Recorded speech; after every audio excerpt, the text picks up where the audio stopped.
it's easy to make the mistake that your customers operate based off of pure logic.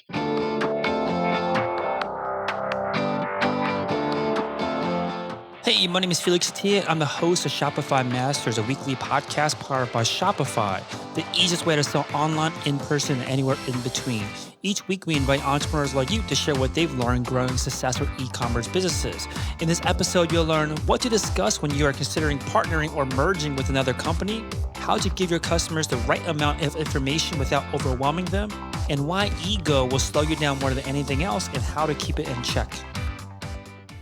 Before we get into our show, I wanted to take a moment to talk about the Shopify App Store. Shopify apps help you easily customize and add features to your store to make it your own. The App Store hosts over 4,000 apps built specifically for Shopify businesses. Shopify developers all over the world built these apps to help you save time and unlock a range of new features, from showing your Instagram feed on your store to offering loyalty rewards and more. Check out shopify.com/app store for the latest Shopify apps. Today, I'm joined by Charles, Zach, and Skylar from Redfora. Redfora is the U.S.'s most trusted marketplace for the very best emergency preparedness tools, supplies, and planning guides, and was started in 2016 and based out of San Francisco, California. Welcome, guys. Thanks for having us. All right, so I read offline in your pre-interview about how the company as it exists today, we talked briefly about this, comes from a partnership between two separate entities, two separate companies. So break this down for us. Tell us about how the company came to where it's at today. Yeah, absolutely. So this is Charles speaking.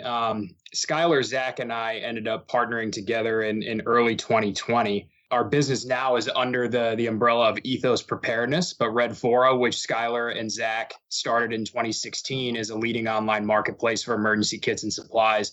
And when the three of us first met, probably towards the end of 2019, we sat down and just whiteboarded and strategized the emergency preparedness industry. We really liked what both of our separate companies were doing, and we decided to partner together and build the Ethos Preparedness umbrella. Got it. Now, where did the idea behind the partnership come from? What did you guys see with each other that you felt like together you guys could go further? Sure. So I was leading a business in emergency preparedness focused on moving non-ambulatory patients in hospitals and organizational preparedness as well. What I really liked about what Zach and Skylar were doing on the personal preparedness front was their direct-to-consumer brand took a very practical manner in approaching the way that they were selling and inspiring people to get prepared. And we decided that we could bring our forces together, merge our teams together, and provide more, not only for organizations, but also for individuals and families, and just look to grow together in the space. Got it. Now, what did that look like once you guys did partner? What were some things that you're able to do under this new umbrella that let you go further? I think really the biggest thing was just bringing a lot of smart people to the table, Felix. It was their experience in the direct-to-consumer space mixed with our experience in organizational preparedness really allows us to provide more and brainstorm more and bring more products and services to the market. So when we think about what we want to do, our vision is to end up becoming the main brand and what people think of when they think of emergency preparedness. And our partnership together and bringing our two businesses together has allowed us to just bring some really smart people to the table who have a background in preparedness and in sales and in entrepreneurship. And with that, we've really just hit the ground running over the last year and built a new Ethos Preparedness website. We've made some new hires, and we're growing the brand together.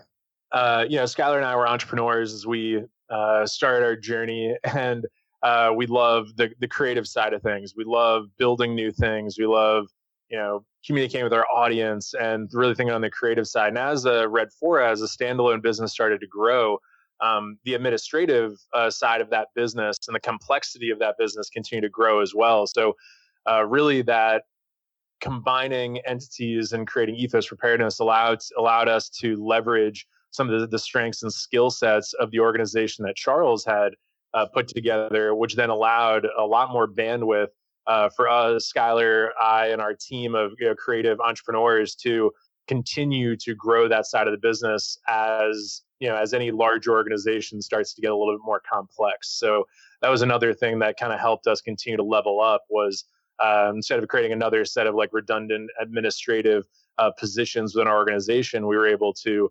leverage the organization that Charles had already worked to build on his side.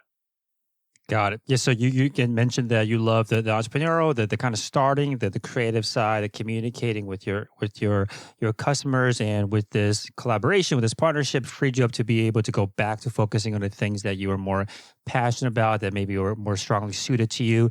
Now, during this transition where you are kind of going back now, or at least freed up to focus, divert your focus to a different direction. What was that like? I know this 2020 was the year that you started this transition, started this partnership. How has that transition gone? Yeah, I mean, I think it's gone very well. I think we were able to find the strengths of each side of the organization and leverage those.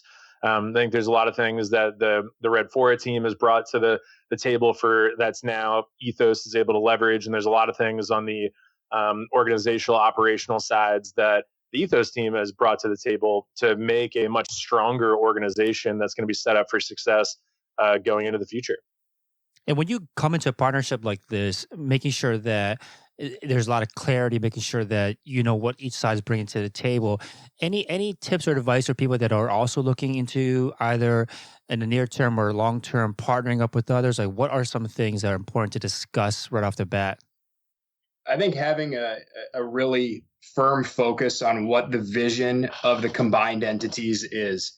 And the vision that we have here is to become the leading brand in emergency preparedness. And all three of us completely agreed with that. And we've been developing a strategy and a vision over the last 8-9 months of working together. And it's put us into a really unique place to do great things when we start 2021 here soon. Got it. Now, Zach and Skylar, when the business of Redfora began, tell us a story about that. Like, where did the initial product, the earthquake bag, like, where did the idea behind the business begin with? Well, it really came from being a potential consumer ourselves. Honestly, it wasn't something that I personally had thought a lot about, emergency preparedness. In fact, we joke a lot that I think I'm probably the last person to sort of naturally think about it. But that all changed, just like it does for most of our customers. It changes when you have an emotional experience or hear a story about dealing with an emergency or natural disaster that you can relate to, and that really hits home for you. So for me, it was something minor, just feeling a moderately sized earthquake, something that was large enough to feel, but not large enough to do any damage or anything like that. And it really just sparked a conversation among us and our friends around, that was really wild, right? That was kind of a crazy experience. What would you do had that been a much bigger emergency? Do you have anything prepared? I don't have anything prepared. I don't even know what I would have prepared. So really, it came out of that conversation, realizing that we had no idea what we would do in an actual emergency. And the further we went into it, we realized there's a lot of information out there, but it's pretty overwhelming. And it was for me personally. It was overwhelming to kind of think about what I would do in a scenario that I really hope never happens, but there's a good chance that I will have to deal with it. So started going further and further down that road. Emergency kit is sort of like the keystone element of having an emergency plan in place, kind of like the first place that you really start. And I really just wanted to buy one because I really didn't want to do the work to make it myself. And looking at what was out there, it seemed like there were two types of products available out there. There were either very sort of cheap and chintzy emergency kits that were one size fits all and just kind of being like a casual hiker and camper. I didn't really have a lot of confidence in from like a quality standpoint. Or there were really intense sort of doomsday prepper emergency kit solutions out there. And that didn't really strike me as a good fit either. And so as Zach and I were talking about it, we realized, hey, there's a real opportunity for smart, thoughtful, well-designed emergency kit options that are customizable in the marketplace. And when you zoom out a second and think about society at large, being a resilient society, I think we've learned a lot about that in 2020. Being a resilient society is important, but it really requires individuals that have a plan in place. And we realized the big blocker to that was it was just too big of a project for normal people to actually get it done. And if we could make that easier for people, if we could make that more approachable, and if we could message it in a way that felt a little bit more normal, we really felt strongly that a lot more people would take those basic steps. And that's how we got into customizing emergency kits. And really the company grew from there. Awesome. So you mentioned that initially when you were a potential customer early on, the information that you found online was just overwhelming. Now, in other spaces, this is certainly true too, where there's just so many options, so many choices. No one has come in and simplified. What does that do? What does that do for your position in the marketplace when you do come in and make the information easier to understand, more simple? Yeah, well, first of all, it's hard work, right? I mean, it's much easier to present like a booklet of information that you pull from a bunch of places. It's much more work to boil that down into something that someone can digest in 30 seconds or a minute. And at the end of the day, I mean, we're all e-commerce professionals or aspiring e-commerce professionals. We know our job is to appeal to people that have a very short attention span right now. And so for us, as we did that work, and it really took time to hone that story, to hone that message, to polish the message that we wanted to put in front of people. But as we did that work, we realized that it was something that people were interested in engaging with. People did want to solve that problem. People did want to have a plan in place, but they really needed someone to break down what they needed to do and how to do it in a way that just didn't take a lot of their time and didn't build their anxiety. And so for us in our specific niche, I think being accessible and being quickly digestible has been one of the major keys to our success in terms of being able to drive revenue and really build the company that we wanted to build.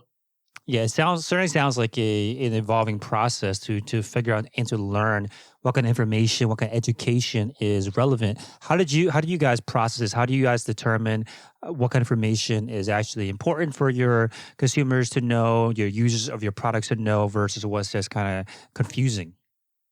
I think it's a combination of two things. I think it's taking that project of figuring out what we want to communicate and pushing it through two different lenses and finding the right answer in between.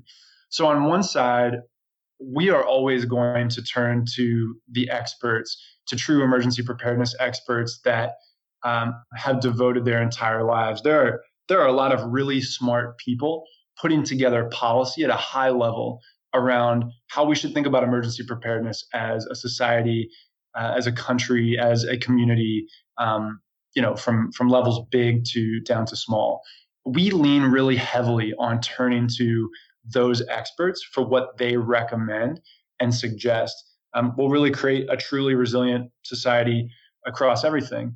Now, it's our job to take that information, which, to be frank, can be kind of dry sometimes, and push that through the lens of how will people actually respond to it? What can actually capture people's attention and hold it long enough for them to take a very important topic seriously and give it their attention? And I think that, at the end of the day, is always an iterative process around putting that information in front of people as often as you can and testing that and seeing what actually resonates with people. I don't think there's a shortcut around that, around really doing that testing. And, for us, getting started was, really a slow process of finding and nurturing our customers one by one and really getting feedback on an individual level so that we could find out what was resonating with people. And for folks that are just getting started, I mean, they know that process well. They're likely in the middle of that process of testing messaging, of putting messaging out there in front of folks and figuring out what is able to capture their attention. And that process continues to grow. The larger your business grows, the more tools you have to access, the more data you have to access around fine-tuning that message. But it's really a process that never ends. I think every month we're trying to figure out, hey, how can we do a better job of messaging this in a way that will allow people to take it seriously and really appeal directly to our mission? And how does this play? How does this information play out? Like the education that you're giving to your prospective customers, like where are people learning the most from you? Are you talking about tactically? What type of content are we? It sounds like people are coming to you as almost like an advisor of some sorts to learn about how to prepare in general. So where is it? Just like blog? Is it blog posts, like emails? Like what tends to work best when you're communicating this kind of information? Yeah, I think this is key, and Charles might even have something to add after this. But For the most part, we are very committed to combining products with knowledge and information. And for our business and our type of product, and I would argue really any product, this is a smart business strategy. And it's also a responsible stance to take as a company that wants to sell a product, is combining true information and valuable content. For us, that has taken two main forms. That's taken two main forms.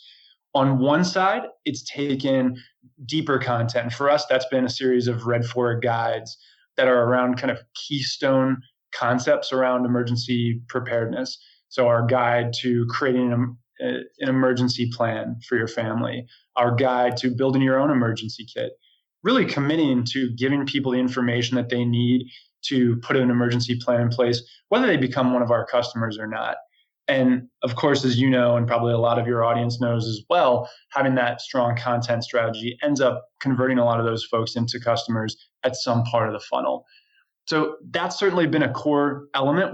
We've wanted to provide, I'll call it deeper content, but really interactive, easy to understand content that solves a keystone problem.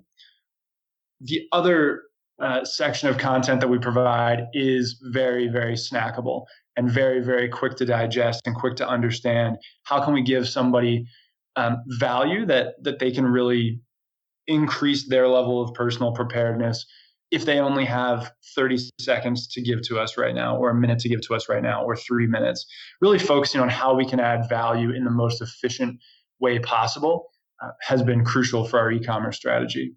And I'll open it up if anyone wants to add anything there, because I think that's a philosophy that goes directly to how we handle our e-commerce business tactically, but it's also philosophically really important about our entire company.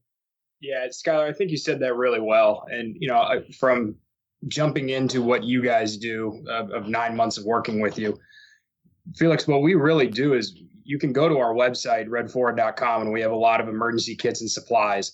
But at the end of the day, we're selling peace of mind. We're providing a lot of knowledge to back the tools that we sell and generate revenue off of. But at the end of the day, getting a family prepared, having someone know that they have what they need in their own house or in their own car or at their own office, what they need to face any of the challenges based on what geography they live in. So peace of mind is something we speak about a lot, because at the end of the day, that is what we are selling. I think this is important about how you're selling peace of mind, like the true desire of the customer rather than just some equipment or some bag. Like you're not just selling the features, right, of the product. How do you make sure that this is upheld, that you're not just listing out technical details and actually speaking, again, to the true desire of having this peace of mind that brings your customers to you? Yeah, I think the key to that is just being very, very intentional about that from the beginning of your business and your process, and finding ways to make sure that that's front and center for you and your whole team as you're putting out content or ads or you're building out your site, making sure that that's really a guiding star, kind of a North Star for your design process and your messaging process. For us, that was doing a deep dive into our initial reviews and our initial customer interactions, and just doing a study of what they were referencing most often, what was most important to them, and trying to take something that is incredibly qualitative around how somebody feels about a purchasing process and turn that into something that's quantitative that we could actually make smart decisions off of. So, that can be a difficult process, but finding a way to really, really quantify what your customers are telling you about their needs, their desires, and what they value. So we did that deep dive and that study pretty early on, and we were very focused on creating customer personas based on the words that came out of our customer's mouth, not what we hoped they felt about our product. And then I think just taking that data and making sure that that's at the forefront of every decision we make. Yeah, I think that that's a really good point about how there is a qualitative and quantitative side to understanding how to speak your customer's language. Like you mentioned, you went straight to your customers, straight to your prospective customers to hear from them what they were saying, down to the reviews that they were writing. Now, when you were first starting out, you mentioned that you did this very early on. Did you have a good source of kind of a good quantity of reviews to look at, like, or were you interviewing people that were not customers? Yeah, like what was the process to pull out what was important to your prospective customers? I'd say it's an evolution. It's something that we're constantly thinking about and working on. But there were two major phases to that were really important in creating our approach. And I think the first phase of that was the very beginning of the business. How we got started was Zach and I working on this really as a side hustle. We both had full-time, pretty demanding Silicon Valley jobs. And we were working on this project Wednesday nights and Sundays. That was our cadence. And what that meant in the beginning was very limited tests. We were selling just to where we lived, which is San Francisco. And when people would order, we were not only making their emergency kits by hand, we were also delivering by hand too. And we would show up and we had questions. We wanted to A, let them know that we were really thankful for their order, but B, we were incredibly curious about why did you order? What were the considerations that you were looking at? Was it something that you'd been thinking about a lot, or that had put it in front of your, kind of made you think about it and sparked that action? And every business is different. Some businesses that's possible to do, some it's not. Whatever your version of that is, I really encourage entrepreneurs to find that. There's no shortcut to just straight up talking to your customers about their needs and about what they're looking for, and being curious and asking questions. So in the beginning, our first 50 orders, we did that exact process. And as many as possible, we were dropping it off when they were there so we could have that conversation with them. So at first it was really anecdotal. And I think that's the rule of e-commerce and digital marketing is in the beginning, you've got to take educated guesses based on small amounts of data. And as you continue to get traction, you have more and more data and can make better choices. But even having a handful of conversations where you're just really curious about the drivers of your customers can crack open some major insights in terms of what they're looking for and can really inform your messaging and your approach. And then the second element of that, the second sort of phase of that was after we had been in business for maybe a year, something like that, where we did have kind of a statistically significant amount of feedback. If you combined our reviews, you combined our customer communication and our comments, we had to pull that information from a lot of different places and find ways to mush that together into something that we could really study. But about a year in, we had that data that we could pull from, and then kind of level up our assumptions that we were making. Were there certain assumptions that surprised you when you had these conversations, either in person or through just reading reviews as you got more and more, that there were certain things that you might have overlooked if you didn't hear it enough from your customers? Yeah, there are two things that come to mind. One is, I think this is probably a common mistake that a lot of entrepreneurs make, because we are trying to approach our business in a logical fashion and put together a business that functions logically. It's easy to make the mistake that your customers operate based off of pure logic. And Zach referenced this earlier, or Charles.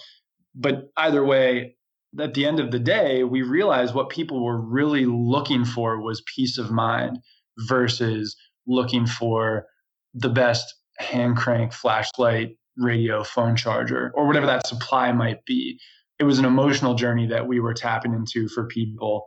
And if we could establish trust, they wanted to trust us to tell them what to buy, as long as we were willing to do the hard work up front to gain their trust there.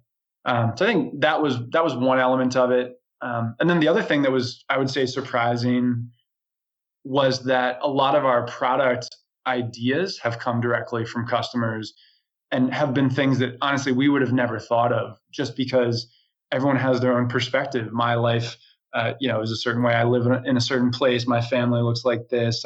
I live in this type of, house, and we all have those different angles. So I think just being open to listening to our customers cracked open a lot of product ideas that we would have never thought of or come across. And we were really grateful that we had customers that were willing to raise their hand and say, hey, have you thought about this? Yeah, and I think, well, to kind of add to that, how do we figure that out from a tactical standpoint too? Shopify, it's relatively easy. I mean, there's multiple live chat plugins that you can get for Shopify. We use Chatra as one that we've used for a little while now.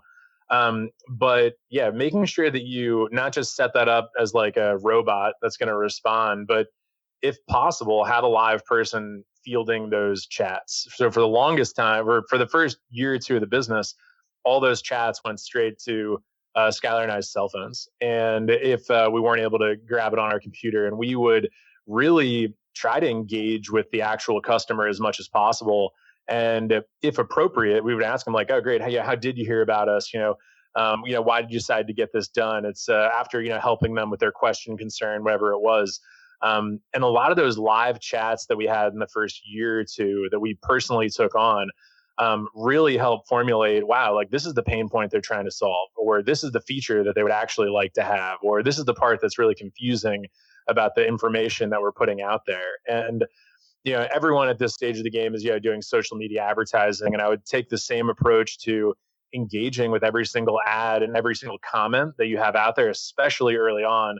Not that you can not do it later, but that's where you're going to get those little nuggets of wisdom, and you're going to get feedback at scale. It's not even necessarily from the customer, but from the prospective customer, or the person that you thought was going to be your customer but ended up not. That might leave that comment or might chat with you. Or we made sure we had a phone number on our site from the very beginning as well, so that they could call in and have a real conversation. And we learned so much from those handful of conversations about people that were just literally walked us through exactly what they were thinking, and how we could help them. And we've formulated a lot of our business and strategy around that exactly. So I know some people, they're like, oh, I want to automate it. I want to send it to an FAQ, or I'll send it to just like a phone tree, or I'll even outsource the phone. I would say lean into it, because that's where you're going to learn the most about your business early on. So you continue to make a mistake over and over without the proper feedback loops. So I would say lean into that and lean into it early on, because you're going to make a lot smarter decisions. And with Shopify, there's a lot of really easy ways to do it as well. So. Yeah, so you speak about kind of wanting to lean into this earlier on, and this is a kind of a spectrum that I seem to see, where there's that hyper-focused entrepreneur, think like a Steve Jobs or Henry Ford, that's notoriously touts that they kind of know more about the customer's needs than the customers know themselves, versus the other end, where you are much more flexible and much more of a humble servant, as I suppose, to your prospective customers, and admit to yourself that you don't know all the answers.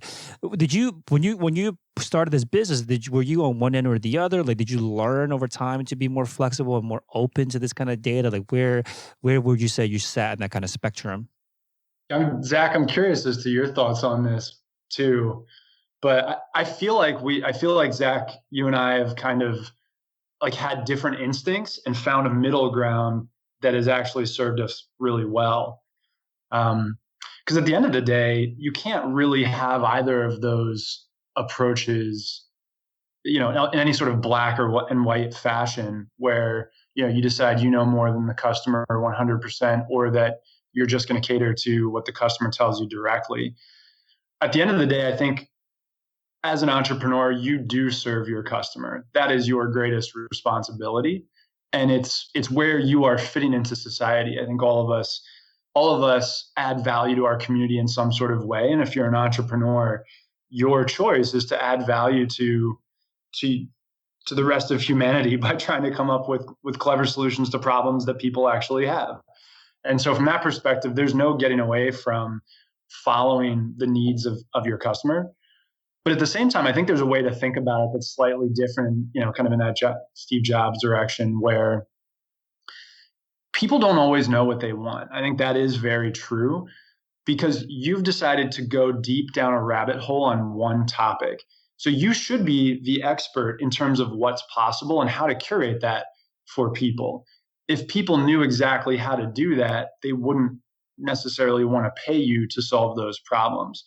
And so the way I think about it as kind of like an in-between space is I think that we are the advocate, we are the representative, almost like an attorney where, you don't want an attorney that's going to do exactly what you tell them to do all of the time because you hope that they have a little bit bigger of a perspective on what's possible and what's important.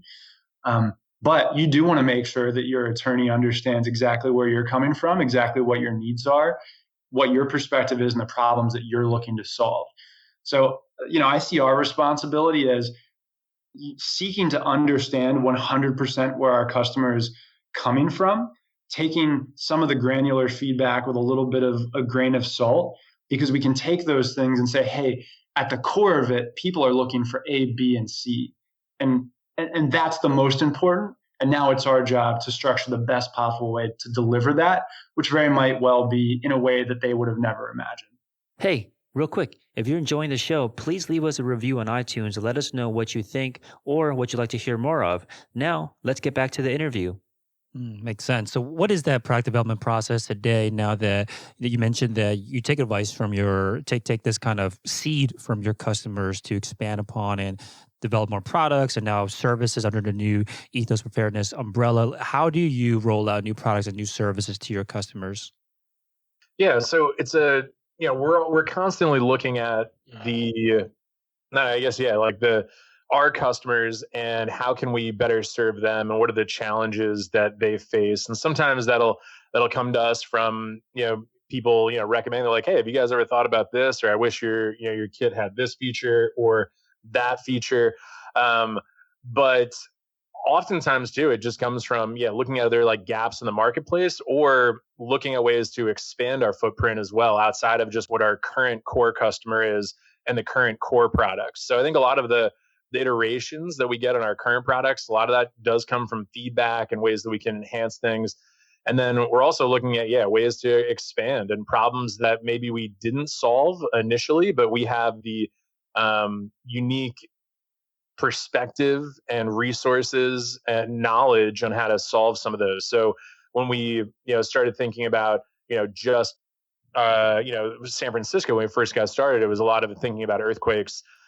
Since, the past years, we've started to expand that well beyond that. And now, we sell coast to coast and, people are thinking about hurricanes or people are thinking about house fires or wildfires, or they're just thinking about general home safety. And we've begun to kind of expand that using some of our knowledge, skills, expertise, and resources to make really complementary solutions out there. So it's really looking at not just what the customer is asking for, but also looking at where we can leverage our skill sets to kind of fill other gaps in the marketplace.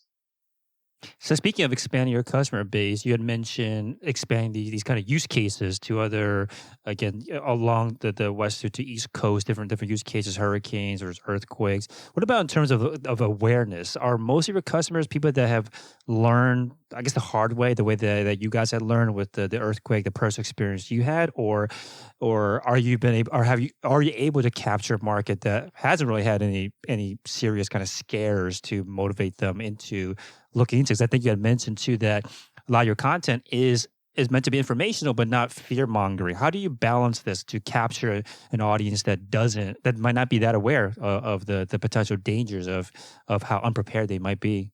Yeah, I think that's a great call out because, it's easy if you're in the middle of a rainstorm to like sell someone an umbrella, right? Like that's easy. Anyone can probably do that. And what's interesting about the emergency preparedness industry is that it does go through, there's different like cycles to it. When, Hurricane Harvey happened, that was the only thing that was on all of the major news stations for like a month. Like there was some pretty horrific things that happened there. There was a lot of communities that were greatly impacted by it.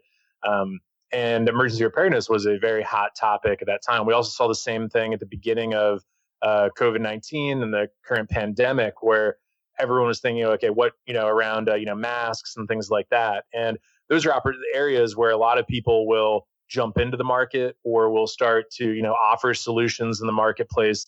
And, we do see, our sales go up during those times as well. But when we started our business, we knew we didn't want to be fear mongering. That's another way of like, you can scare people, and that's a really easy shortcut that you can take, and you'll get sales by doing that. But that's a very short-sighted way of growing a business. And when we started looking at it, we're like, yeah, we saw a lot of people in the preparedness or survival space that were doing that. And we very intentionally wanted to avoid anything that would even, look like that, because we had a 5-10 year vision of what this company could look like. And we knew that it was going to be taking the average person, that no matter where you live, and trying to, present education and content to you to help you become aware of the potential risks that are in your area from a very practical standpoint, not overly fear mongering. But if you live in California, you should probably be aware of some of the risks that you have with an earthquake that just scientifically may happen. I mean, it could happen tomorrow, but it could happen in 20 years. But regardless, you have to have a basic game plan in place. Or if you live along the Gulf Coast, making sure that you have the basics in place for hurricane preparedness. But also, if you live in the Midwest, there's tornadoes, there's all these different things. And if taken the right approach, you can get an average person that normally is not thinking about emergency food storage for 5 months or building a bunker in their backyard. These are just, the normal parents and, people that are out there, and you can get them to think about it when they wouldn't have before, and get them to say, okay, and maybe now's the time for us to take a few steps in that direction. And if you nurture them the right way, it doesn't have to be, hey, buy a bag right away. It might be, hey, here's a quick checklist. And this is going to help you on getting the journey started. And when the time is right, you can get that transaction to actually, that customer to turn into an actual paying customer at some point. And we have been able to, because we've taken this practical preparedness approach and not a doomsday approach, people that normally wouldn't have gotten into the space or thought about preparedness have now been getting into it. And I think it's been very approachable. It's been a very, again, that peace of mind that we are offering has resonated with a lot of people from coast to coast. So we definitely do see upticks when there are things that are directly impacting people. But kind of our mission has been, we don't want to have to bank on that to happen for our business. Like, how do we engage with people 365 days out of the year, not just when it's on the front page of every news outlet? Yeah, I can imagine that during these heightened periods of natural disasters or the COVID-19 pandemic, that there is going to be a lot more demand. But then I'm assuming there's going to be lots of kind of competitors or kind of fly by night, like flooding into the market. And you see this all the time with everybody selling masks, right? All of a sudden on their websites that might not be on brand. How do you, I guess, handle this kind of situation where there are a bunch of people coming in? The information is probably flooding the market about what to buy, who to buy it from. How do you make sure to kind of stand out amongst that you're kind of a tried and true and stood the test of time brand in this space? I think some of the big things around that are really having the long-term approach, because knowing that when people come into the space and are like, oh, this is a gold mine because everyone's thinking about it, those times come and go, over a short period of time. And if you're not planning for the long term, there's people aren't going to be there down the road. So that's one part of it.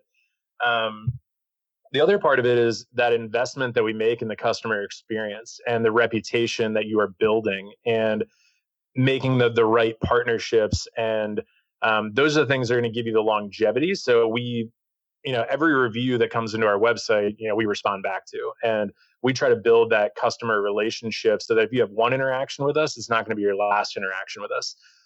So thinking about, even though technically you might only need one, hopefully you buy an emergency kit and you don't actually get into an emergency and you have to use it and buy another one because you've used all the products inside of it. Hopefully we can give you an awesome customer experience, and you're now going to look at us as your provider for anything emergency related, so that the person who maybe is trying to get the fly-by-night one mask sale during a pandemic, those folks aren't going to have the benefit of the lifetime value of a customer. And we look at every customer as a lifelong customer, not just a one-time transaction. And that's why our reputation, our reviews, and the level and investment that we make in customer service is so important, because we know that one customer is going to turn into another customer, or they're going to tell a friend, or they're going to buy it for a gift for someone else. And I think that's been a big differentiator for us versus anyone who's just coming into the industry and trying to make a quick buck. So speaking of the kind of long-term vision approach of the business, one thing I mentioned to us is around scaling and mentioned to us that lots of lessons learned about having the right people in the right seats. Tell us more about this. What are some of the kind of lessons that you've learned along the way about scaling, especially when it comes to hiring and getting the right people into the right places? Yeah. So when me and Skylar started this business as a literal side hustle from our day-to-day jobs because we were really passionate about entrepreneurship, but we both had full-time jobs when we first got started, right?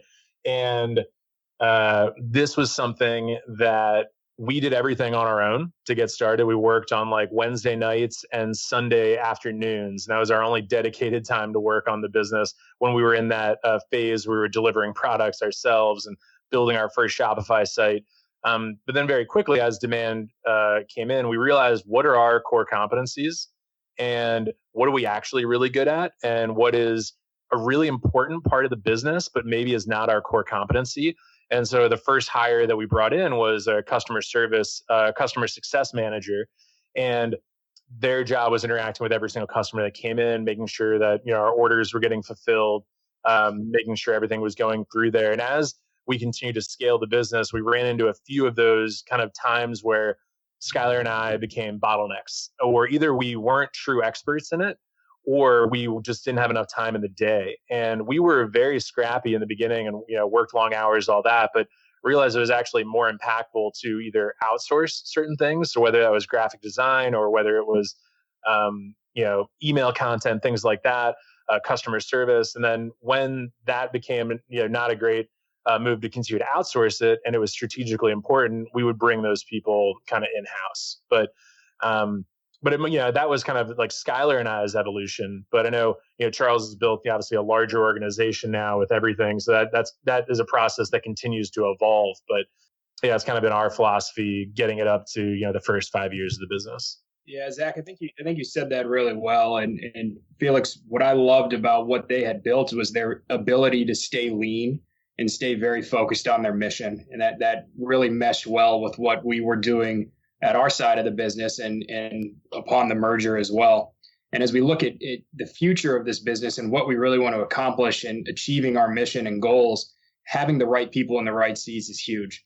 And we're always identifying some of those bottlenecks that Zach and Skylar saw at the beginning. And we do fulfill those with outsourced partners where necessary, whether it's graphic design or content creation, anything that's going to allow us to keep focusing on our mission. We do look for potential outsourcing. And when it becomes something that's a daily need, then we look at that as a full-time hire. Got it. So there's kind of two stages that I would love to talk about, which is that this first stage where you had mentioned that finding the gaps and fill them, right? Straightforward, much harder to do once you recognize that that's the strategy. And you mentioned that the gaps is between what you're not good at, or you don't have the bandwidth or time or resources to do, but necessary for the success of the business. When you're starting out early on, how do you develop this kind of self-awareness to be clear about, hey, we're not good at this, I'm not good at this, but we need it? How do you identify those opportunities? I think part of it is, and we were lucky to have two founders.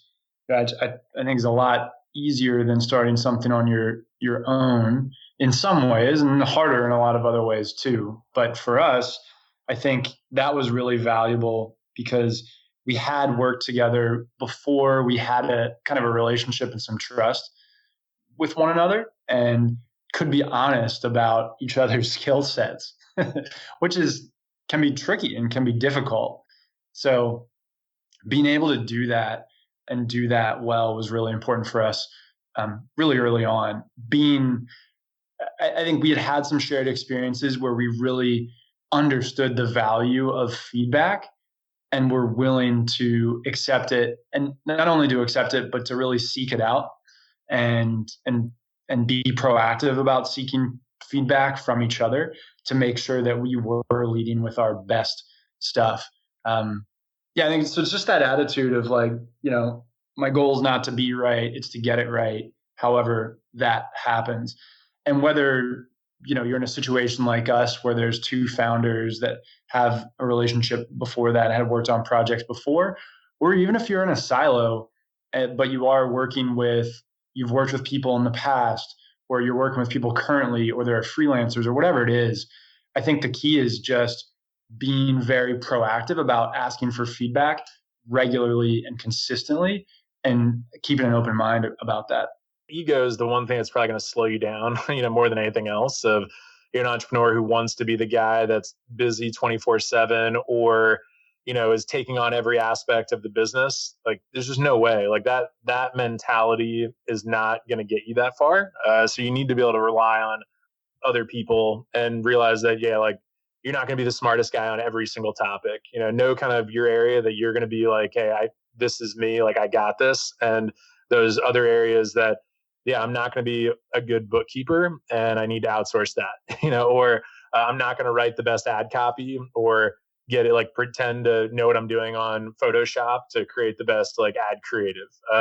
There's other people out there that are going to do a better job. I can provide insight to that, and give my opinion on it. But you're only going to go so far alone. Now you have to be responsible with how much money your company's bringing in, and you have to do it appropriately. So start lean, but you're only going to go so far alone.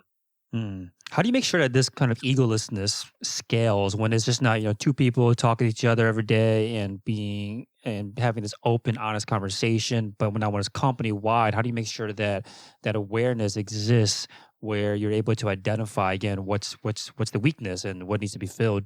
We have a really distinct set of core values within our business, and I think Skylar started touching on it, but having that feedback-driven culture is incredibly important. And we like to say that we challenge each other directly and we care about each other personally. And when you have that level of respect and trust amongst each other, you're willing to provide that feedback amongst each other. And I think that provides that atmosphere and that arena of not having a big ego and knowing that you can take a lot of swings and people are going to provide feedback on those swings, whether it's critical feedback or whether it's patting you on the back saying you did a great job.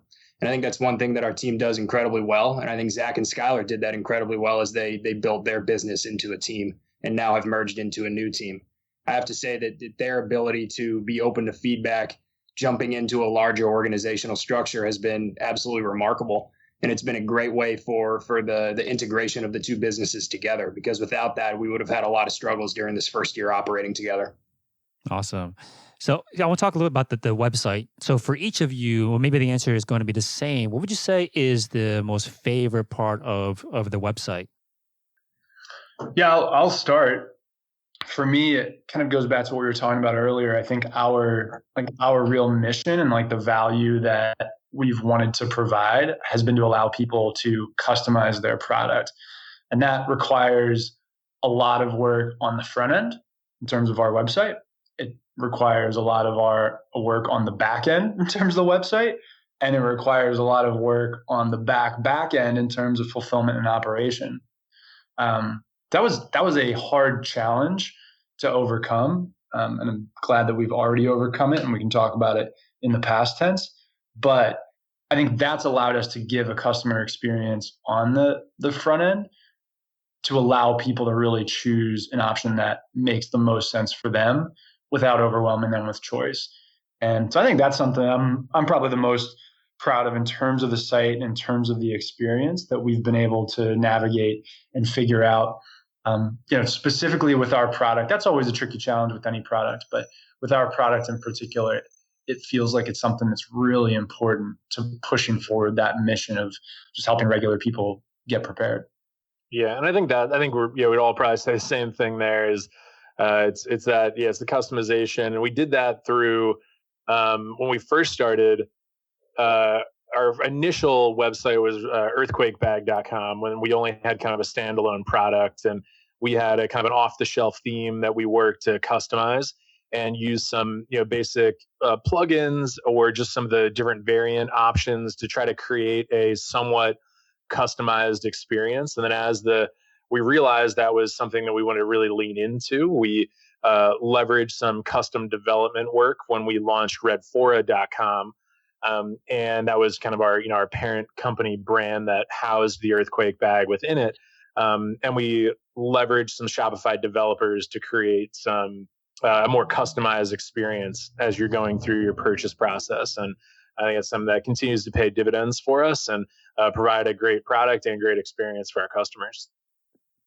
So speaking of customization, I think, Skylar, you kind of hinted at this, which is that it's kind of a gift and a curse to give this kind of power to the customer, where you give them customization, but then you don't want to overwhelm them, which is something that you guys had to address as something you want to be cognizant of reducing. How do you balance that between giving them the ability to customize what they want, but then not get them into kind of this analysis paralysis, like, hell? Right.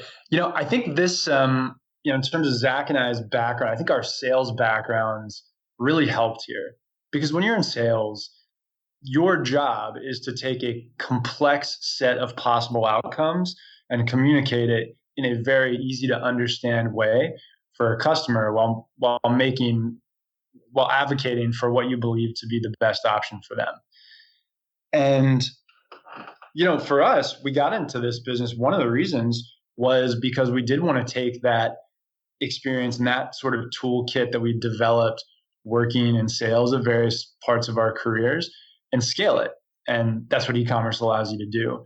So I think it's very similar, where it's our job as entrepreneurs to navigate the 60 different ways that we could potentially solve a problem for somebody, but boil that down into 2 or 3 very easy, very clear decision points that we can walk the customer through. So even though there are on the backside, there are a million different ways it could go, we really only need to present them with a very short list of questions to be able to determine what the right option is for them. And I think that's the key in terms of avoiding that sense of being overwhelming. It's just doing the work up front to think about how can you be as efficient as possible in asking questions that are truly customer facing to figure out where they should be. And then how do you translate those decision points into the cleanest user experience possible? And I think a lot of that comes down to the use of visual hierarchy. I think design plays a really big part in it, as well as really tight copy, which all kind of comes out of just iterating and testing. Well, I was just saying, even from like a data side on there's an interesting balance, because we've experimented a lot too. And we've found that you had to find like the happy medium of what is customization that's going to increase conversion rate because we're solving legitimate pain points for people, and what's the amount of customization that's going to decrease conversion rate because of that analysis paralysis. And we did a good amount of A/B testing with different versions of the site when we first got started, and also using tools like Hotjar and things like that on the site that help you do heat mapping and getting a better sense of what consumers are doing on the page. And that was pretty helpful early on to understand what that happy medium is, because you can definitely offer too many options and all of a sudden no one's buying from you because it's a homework project or research project just to make a purchase. So we've tried to work really hard to strike that balance and cut away any unnecessary decision making to make it an easy purchase, but one that you feel extremely confident and glad that you made. Makes sense. So Redfora.com and ethospreparedness.com are the 2 websites. And I'll leave you this last question, which is, what has been the biggest lesson from this past year that you have learned personally or as a business that has led to changes that you want to implement moving forward? Yeah, that's a loaded question, given the nature of 2020 and given the merger of our 2 businesses and partnering together. But for me, I think the greatest lesson that has come from everything that's happened over the last year is that your team and the resilience of your team is number one. Economies have ups and downs. There's going to be good years. There's going to be bad years. There's going to be challenges. And I think we've seen that in every way, shape, and form in this calendar year. But our team sticking together, focusing on the mission, focusing on what matters, focusing on putting the right people in the right seats, and really just maintaining the course and staying resilient has been a huge lesson for me. And I think everyone on our team would agree with that. Awesome. Thanks so much, Charles, Zach, and Skylar. Again, Redfora.com, ethospreparedness.com. Thank you all for coming on and sharing your story and experience. Thank you. Thanks for tuning in to another episode of Shopify Masters, the e-commerce podcast for ambitious entrepreneurs powered by Shopify.